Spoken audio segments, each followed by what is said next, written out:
오늘 우리에게 주신 하나님의 말씀 보도록 하겠습니다. 신명기 9장 13절로 29절 말씀입니다. 생명의 샘가 10월 26일 목요일 말씀, 목이 곧은 백성을 보았노라. 함께 읽겠습니다.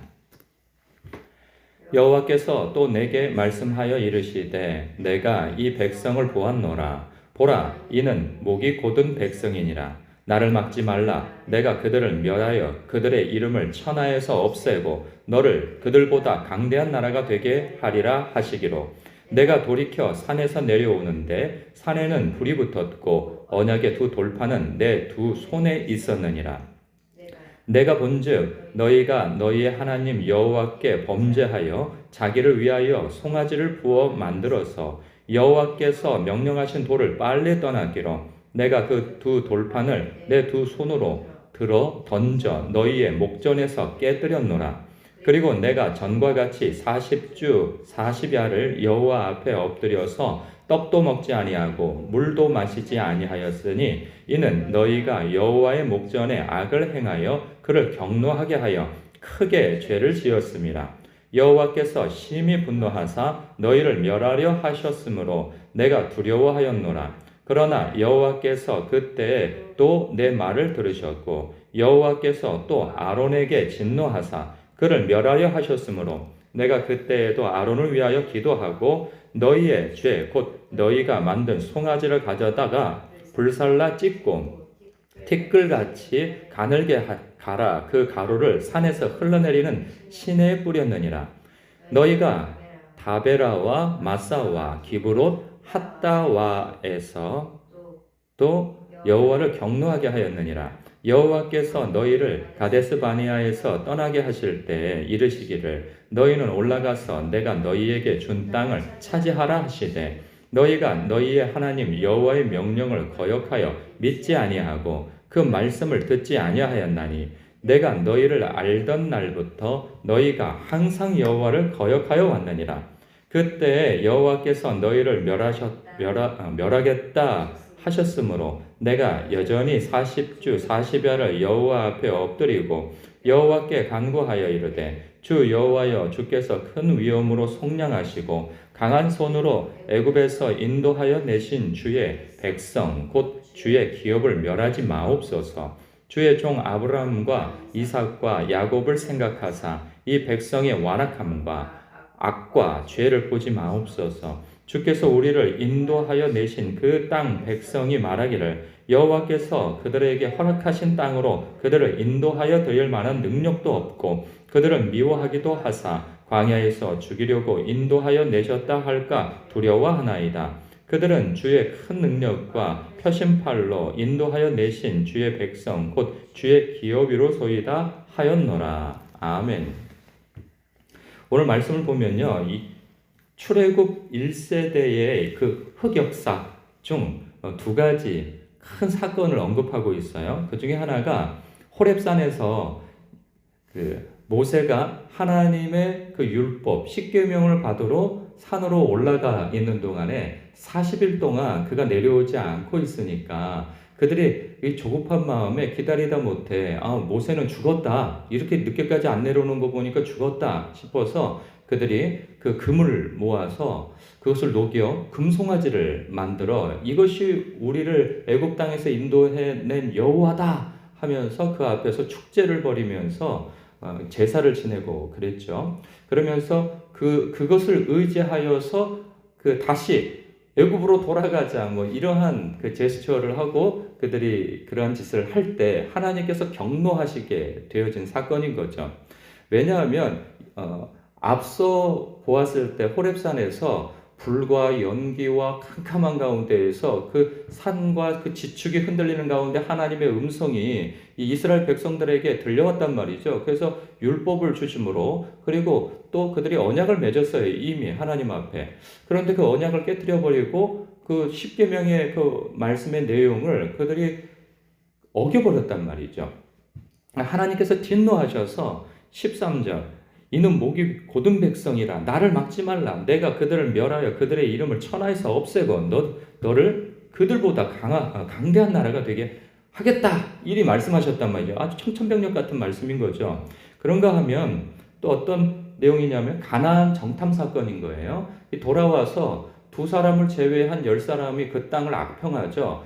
과연 그 땅은 풍요로운 땅이요, 뭐 젖과 꿀이 흐르는 땅입니다. 그러나 거기에는 장대한 그러한 민족들이 이미 살고 있고 우리는 그들에 비하면 메뚜기에 지나지 않습니다. 우리가 여기에 죽으려고 온 줄 아십니까? 하면서 악평을 하고 모세를 돌을 던져 치려고 하며, 그래 하나님을 대적하여서 우리를 광야 땅에서 죽게 하려고 차라리 죽는 것이 낫지, 그리고 애굽 땅에서 이미 거기서 죽었던 것이 낫지 여기까지 와서 우리를 죽이려고 여기를 이끌고 왔느냐 하면서 모세를 대적하고 하나님을 대적하여 우리 다시 돌아가자, 애굽으로 돌아가자 그랬다가 25절과 같은 상황이 벌어진 거죠. 그때 여호와께서 너희를 멸하겠다 하셨으므로 내가 또 여전히 40주 40야를 여호와 앞에 엎드렸다는 거예요.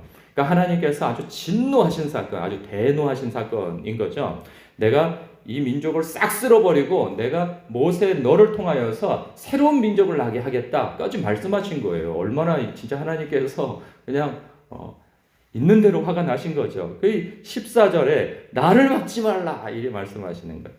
근데 여러분, 저는 이 대목에서 참 개인적으로 보면 좀 재미난 모습인데, 모세가 막으려고 한다고 해서 막아지는 분입니까? 하나님이? 그런 분이 아니란 말이죠. 하나님께서 이미 저들을 싹 쓸어버릴 마음을 가지고 계셨고 계획을 가지고 계셨으며 그 대노하셔서 그들을 쓸어버릴 것 같으면 무슨 동의를 구합니까? 그냥 쓸어버리면 된단 말이죠. 싹 멸해버려도 된단 말이죠. 그런데 모세에게 이 말씀을 다 하시는 거예요. 모세에게. 저는 이 장면이 참 재밌어요. 그러니까 모세가 가로막는다고 가로막아지는 분이 아니란 말이죠. 하나님은. 그러니까 그 크심도 비교할 수 없이 크심이요, 하나님께서 뭘 정하셨다 하면 돌이킬 수 없는, 사람이 돌이킨다고 해서 돌이켜지는 분입니까? 그럴 수 없는 분이에요, 하나님은. 그런데 저는 이 장면이 재밌는 게 뭐냐면 모세에게 당신의 하나님 당신의 이 노여워하심을 이렇게 드러내셨단 말이죠. 그래서 저들을 싹 쓸어버리겠다. 그런데 재미난 건 뭐냐면 아니 되옵니다 하고 막잖아요, 모세가. 그랬더니 모세의 중보, 즉 여기서 보면 이스라엘 백성뿐만 아니라 20절에 보면 아론도 나와요. 그 아론이 모세가 없을 때에는 지도자였단 말이죠. 근데 이 사람이 그걸 저지하지 않고 오히려 백성들의 요구에 부합해서 금송아지를 만든 자가 바로 이 사람이에요. 그러니까 이 사람도 죽어 마땅한데 이 사람도 모세가 중보하여 목숨을 부지하게 되어졌고, 그래서 대제사장이 되기까지 한단 말이죠. 그러면서 26절부터 어떻게 하나님 앞에 중보하여서 그들에 대해서 하나님께서 그 노여움을 푸시고 다시금 그들을 인도해 주시는 하나님으로서 역할을 하게 하는가 보니까 모세의 중보기도로 인하여서 이 일이 가능해진단 말이에요. 그러니까 하나님께서 그 진노를 철회하시는 것을 보게 되어져요. 그러니까 싹 쓸어버릴 것을 하나님께서 호통치시고 징계를 내리시는 정도에서 마무리가 되어진단 말이죠. 저는 그런 생각을 합니다. 그러니까 하나님께서 왜 모세를 택하셨을까? 그렇게 싫다고 하는데 보면은 출애굽에서 보면은 모세를 호렙산에서 부르시잖아요. 그런데 그가 여러 가지 핑계를 댑니다. 저는 입술이 어눌하고 저는 이제 다 늙어 빠져가지고 이제는 안 됩니다 하고 계속 그러는데도 하나님께서 거기서 화를 내시면서까지도 그를 택하여서 당신의 종으로 삼아 이 하나님의 백성을 출애굽시키는 그런 영도자로서 세우신단 말이죠. 그 이유는 바로 이것 때문인 거예요. 하나님의 마음을 알고 중보하는 거예요. 하나님께서 이러기를 원하신 거죠. 하나님께서 싹 쓸어버리실 것 같으면 무슨 동의를 요구하시겠습니까? 그냥 쓸어버리고 통보만 하시면 되는 거죠. 그런데 모세의 성정을 알고 있는 거예요. 그래서 모세를 그 자리에 부르신 거예요, 지도자로. 왜? 하나님의 마음을 가지고 하나님의 백성을 사랑하는 그 마음을 알고 있거든요. 그래서 하나님께서 그를 택하신 거예요. 그게 왜 그렇게 느껴지냐면 여러분 보세요. 우리가 그 선지서들을 보게 되어지고 열왕기서도 보게 되어져요. 그러면 거기에서 어떤 장면들이 나오냐면 이스라엘 백성들이 끊임없이 하나님을 반역합니다. 그래서 우상 숭배를 해요. 하나님께서 여러 선지자들을 보내면서 너희들은 돌아오라, 돌아오라 하면서 수도 없이 하나님께서 뭐 겁박을 하는 것 같기도 하고 위협을 하시는 것 같기도 하고 너희들 이러다 망한다, 너희들 죽는다, 이러다 너희들 포로로 끌려간다. 그런데 그 말씀을 하시고 바로 그런 일이 일어나지 않습니다. 수백 년 동안 하나님께서 수도 없이 사람을 보내서 너희들은 돌아오라 경고를 하세요. 그러다 결국은 그들이 망하게 되어지지만 망하게 되어지는 것도 그들에 대해서 새로운 역사를 쓰기 위한 하나의 계획인 것이 그들을 mel망시키기 위한 계획이 아니란 말이에요. 무엇을 통해서 또 알 수 있냐면 하나님께서 이방 땅 그 아수르나 그리고 바벨론을 이끌어서 그들을 징계하시고 그리고 그들의 포로로 끌려가는 그 마당에서도 나라가 망하잖아요. 그런데 그 선지서들을 보면 그 주변국들을 하나님께서 진노하시는 것을 봐요. 그러니까 암몬과 모압과 그리고 에돔 족속, 뭐 블레셋, 그리고 뭐 시돈 할 것 없이 그 주변국들을 다 하나님께서 다 징계하실 것에 대한 계획을 가지고 계세요. 그 이유가 뭐냐면 하나님께서 징계를 하시는데 거기에 끼어들어 가지고 당신의 택한 백성들을 향하여서 손가락질을 하고 그들을 붙잡아 노예로 팔아넘기고 뭐 이러한 짓들을 한 자들에 대해서 하나님께서 대노하시는 거예요.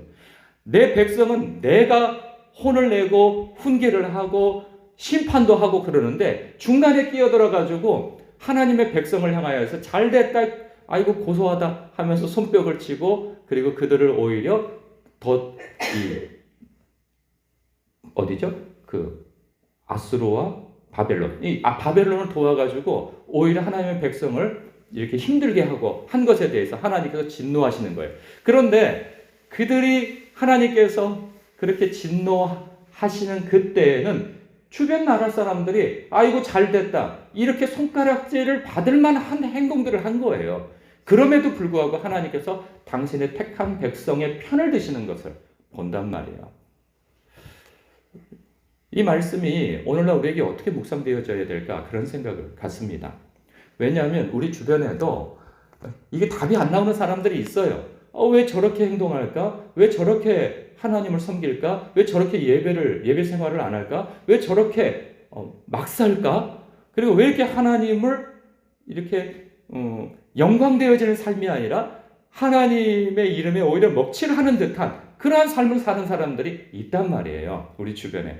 그래서 그걸 알게 하신단 말이죠. 하나님께서. 여러분, 이거는 은사일 수도 있고 그리고 그냥 상식적으로 우리가 하나님과 가까이 있게 되어지면 알게 되어지는 그 무엇이 있어요. 그러니까 답 없이 살아가는 사람들이 있어요. 정말 하나님이 저러다 치시지 막 이런 생각이 들 만한 사람들이 있어요. 그걸 하나님께서 알게 하세요. 그러면 하나님께서 왜 알게 하시느냐라는 거예요. 왜 알게 하시느냐? 그렇죠. 기도하라는 거예요. 그를 위하여서 중보하고 기도하라는 거예요. 알게 하셨다고 하는 것은 그 책임을 하나님께서 주시는 거예요.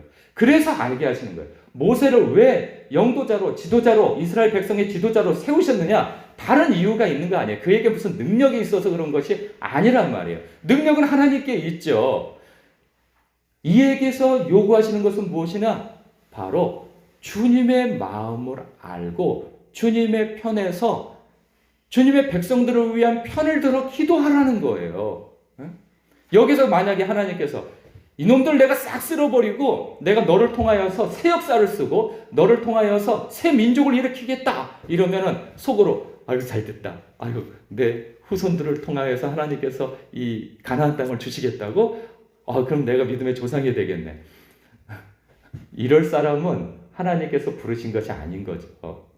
아니되옵니다 하고 이미 나를 막지 말라 이리 말씀하실 때에는 기도하라 하는 그러한 마음으로 그가 받았다는 거예요. 그래서 하나님의 백성을, 하나님의 기업을 여기에서 멸하시려고 하십니까? 그러면은 애굽 백성들이 뭐라고 말하겠습니까? 하나님이 여기에서 애굽에서 이끌어내서 정작 가나안 땅으로 들여보내려고 했더니 능력이 없어가서 여기에서 다 죽이려고 이끌어낸 거라고 말하지 않겠습니까? 라고 하나님 앞에 통촉하옵소서라고 간구하는 거죠.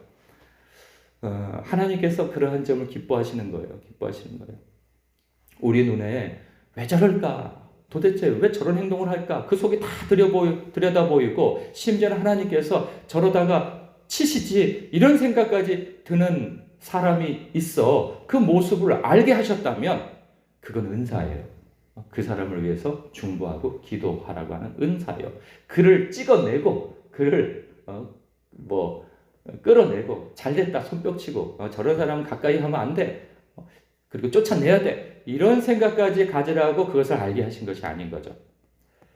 그 때가 있어요, 있기는. 그런데 이런 것을 알게 하셨다면 그를 위해서 중보하고 기도하라는 것이구나. 주님의 마음이 정말 그 영혼 때문에 마음을 아파하고 계시는구나 라고 여기고 주님의 마음으로 모세가 주님의 마음을 알고 그들을 살리기 위한 노력을 했던 것처럼 우리에게도 그러한 마음가짐을 갖고 기도하고 중보할 필요가 있다는 것이죠.